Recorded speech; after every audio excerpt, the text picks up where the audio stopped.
हमें पता है कि सावरकर वो था जो माफीनामा भेजा करता था अंग्रेजों को, जो अंग्रेजों के आगे झुक गया।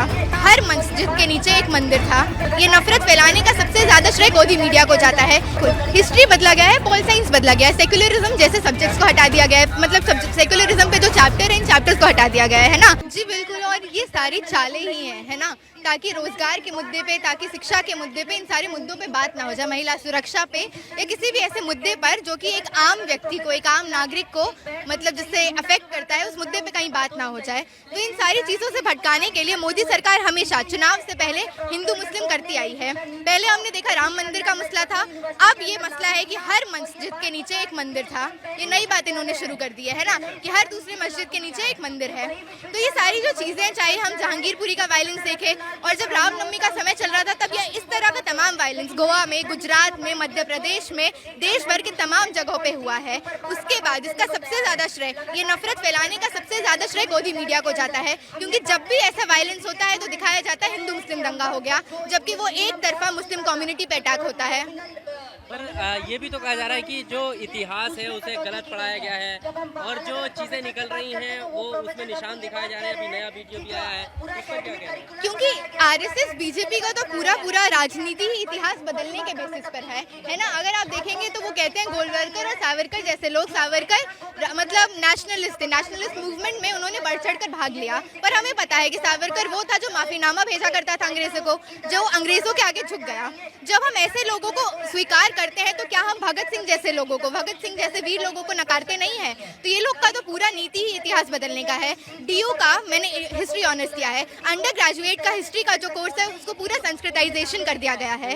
मतलब जितने भी ऑथर्स हैं, चाहे इरफान हबीब जैसे हों, आर एस शर्मा जैसे हों, इनको हटा दिया गया है और ऐसे ऑथर्स जो अपर कास्ट है, अपर कास्ट ब्राह्मण है, जिनका हमें कभी कुछ सुना भी नहीं है ना, वैसे ऑथर्स को सिलेबस में डाला गया है। तो आप ये देखिए, आप हिस्ट्री के स्टूडेंट्स हैं जैसा आपने बताया, तो हिस्ट्री में अभी जो पहले की हिस्ट्री की किताबें थी उसमें भी क्या बदलाव आया है? किस तरह इन्होंने जो सिलेबस को, जैसे आपने कहा कि जो राइटर थे उनको बदला गया है, तो उसमें फिर हिस्ट्री भी बदली गई होगी? बिल्कुल, हिस्ट्री बदला गया है, पॉल साइंस बदला गया है, सेक्युलरिज्म जैसे सब्जेक्ट्स को हटा दिया गया है, मतलब सेक्युलरिज्म पे जो चैप्टर है इन चैप्टर्स को हटा दिया गया है ना।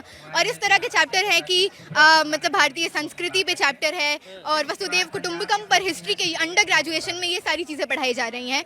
कोई एतराज़ नहीं है इन चीज़ों से, पर ये चीज़ डालने के लिए आप क्या हटा रहे हैं? आप इस्लाम जैसे टॉपिक्स को हटा रहे हैं। इस्लाम का जो पूरा रिलीजन हमें पढ़ाया जाता है, सेकंड सेमेस्टर में पढ़ाया जाता है, आप ऐसी चीज़ों को हटा रहे हैं। तो इसका सीधा सीधा मोटिव दिखता है कि किस तरह का जो आपका इस्लामोफोबिया है अब बढ़ चढ़कर आप अपनी पॉलिसीज़ में, अपने एजुकेशन में, हमारे मतलब कैंपसेस में ला रहे हैं इसको।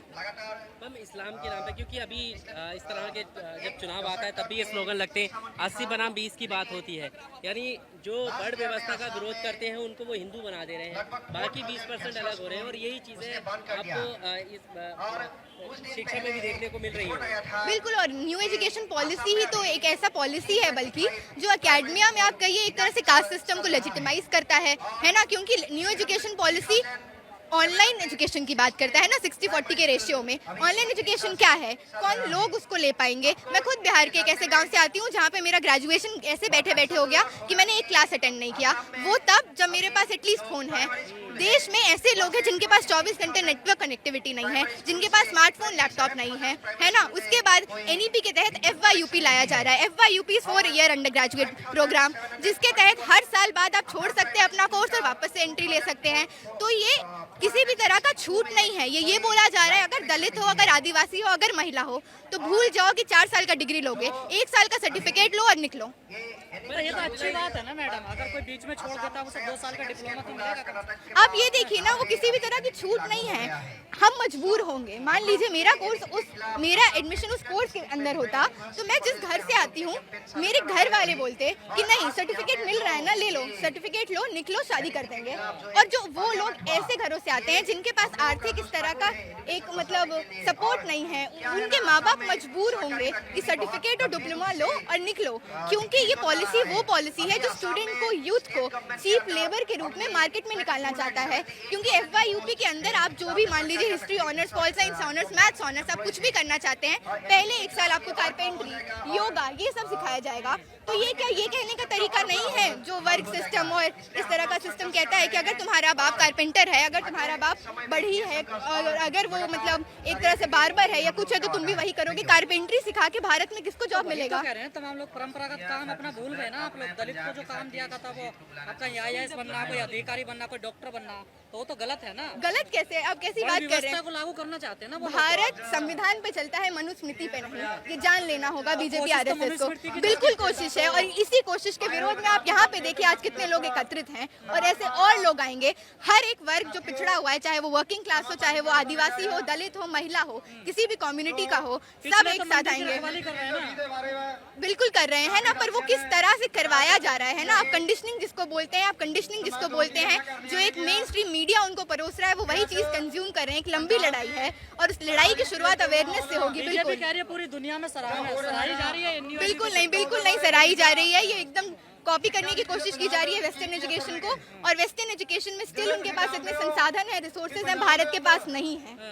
कहा जा रहा है जो प्रवासी लोग हैं भारत के, वो मोदी जी की बड़ी तारीफ कर रहे हैं, प्रवासी वीडियो बना के भेज रहे हैं। प्रवासी लोग, शिक्षा नीति बहुत अच्छी है, स्वर्ग का रास्ते जाता है यहाँ से। बिल्कुल, और हम लोग भी लगातार प्रदर्शन कर रहे हैं। जब हमें उठा लिया जाता तो ये सब मोदी जी को नहीं दिखता है क्या? ये सब दिखाया करिए ना, क्योंकि उनको भी तो वही सारी चीजें दिखती है। एक वीडियो कहीं से आ गया वो दिखा देते हैं। हम एक लंबे समय से 1.5 साल से ऊपर से हम इस पॉलिसी के अगेंस्ट प्रोटेस्ट कर रहे हैं ना, और आगे भी करेंगे। FYUP वो पॉलिसी है जो 2013 में पार्लियामेंट से पास हो गया था, और हम लोगों ने आंदोलन करके उसको वापस भेजा है। इस बार भी करेंगे। भारत को टैलेंट, अभी तक टैलेंट नहीं मिला भारत को। टैलेंट तो क्या मिलेगा, और बेरोजगारी बढ़ेगी, और जो मतलब BA करके, MA करके जो लोग बैठे होंगे वो ठेले लगा रहे होंगे, दुकानें खोल रहे होंगे। मोदी जी तो कहते हैं पकौड़े बनाइए। बिल्कुल वही कर रहे होंगे, वही करना ही पड़ेगा, और कुछ बचेगा नहीं।